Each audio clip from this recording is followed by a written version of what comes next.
नमस्कार मंडळी, स्वामी ज्योतिषमध्ये मी सौ जयश्री रत्नदीप पत्रे स्वामी तुमचं मनपूर्वक स्वागत करते।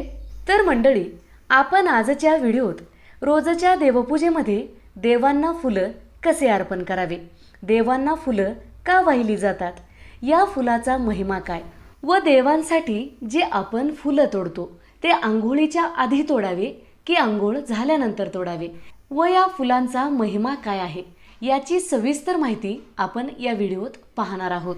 हिंदू धर्मामध्ये देवांना पुष्प अर्पण करण्याचा एक वेगळाच महिमा आहे। आपल्या शास्त्रामध्ये हे सांगितले आहे की देवांना योग्य पद्धतीने पुष्प अर्पण करावे। सुगंधी पुष्प देवांना प्रसन्न करतात, देवांना आनंद देणारे असतात। जर योग्य पद्धतीने देवांना पुष्प अर्पण केलात तर देव आपल्यावर सुद्धा प्रसन्न होतील व आपलं घर आनंदाने भरून जाईल। रोज आपण केलेली देवपूजा बघा, ज्या दिवशी आपण देवांना पुष्प अर्पण केलेले नाही त्या दिवशी देवारा कसा निर्जीव वाटू लागतो।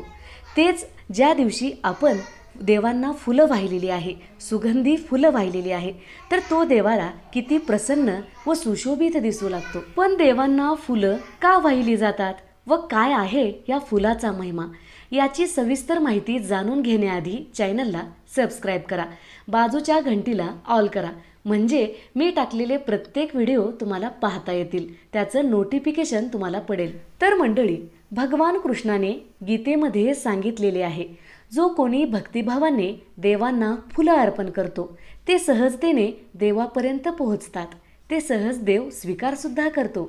देवपूजेमध्ये फुलांची खूप मोठी महिमा आहे की ते शब्दात वर्णन करणे अगदी अशक्यच। फुलामध्ये देवांचा वास असतो। देवांना सोनं, चांदी, हिरे, माणिक मोती अर्पण केलं तरी सुद्धा देव प्रसन्न होत नाही। फक्त एक पुष्प अर्पण केल्याने देव प्रसन्न होतात। म्हणजे देवांना जी मौल्यवान वस्तू अर्पण केल्यावर जेवढं पुण्य मिळत नाही तेवढं एक पुष्प अर्पण केल्याने पुण्य मिळत असतं। तर मंडळी, देवांच्या बाबतीतली प्रत्येक सेवा देव स्वीकार करतो, पण योग्य पद्धतीने ती सेवा होत असेल तर देव लवकर प्रसन्न होतात।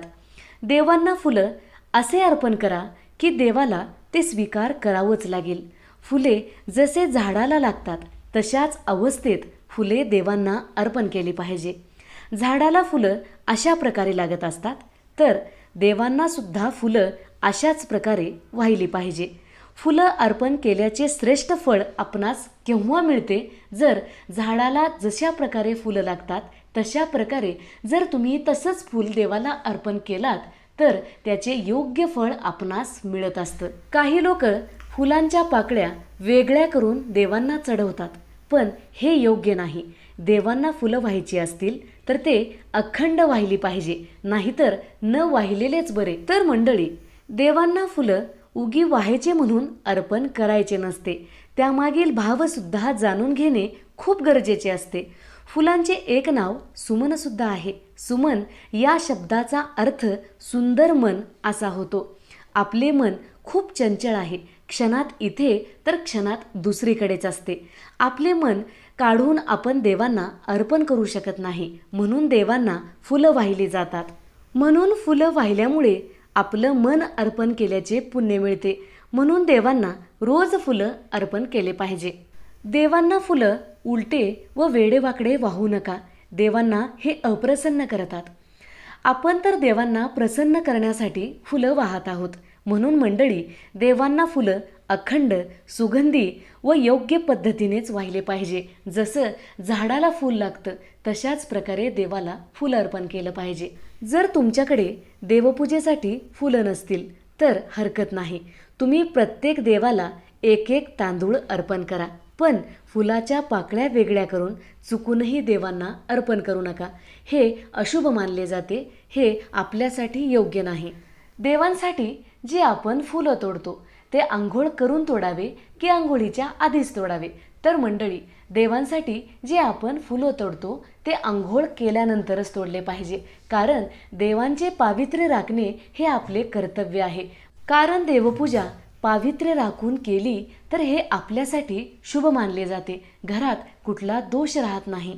तर मंडळी, आपण आजच्या व्हिडिओत देवपूजेमध्ये फुलांचा वापर कसा करायचा देवांना फुलं कशा प्रकारे अर्पण करायची, देवांना कसे फुलं चुकूनही अर्पण करू नका याची सविस्तर माहिती पाहिलेली आहे. जर व्हिडिओ आवडला असेल तर नक्की लाईक करा, शेअर करा, सबस्क्राईब करा, बाजूच्या घंटीला ऑल करा. त्यामुळे मी टाकलेले प्रत्येक व्हिडिओ तुम्हाला पाहता येतील. धन्यवाद.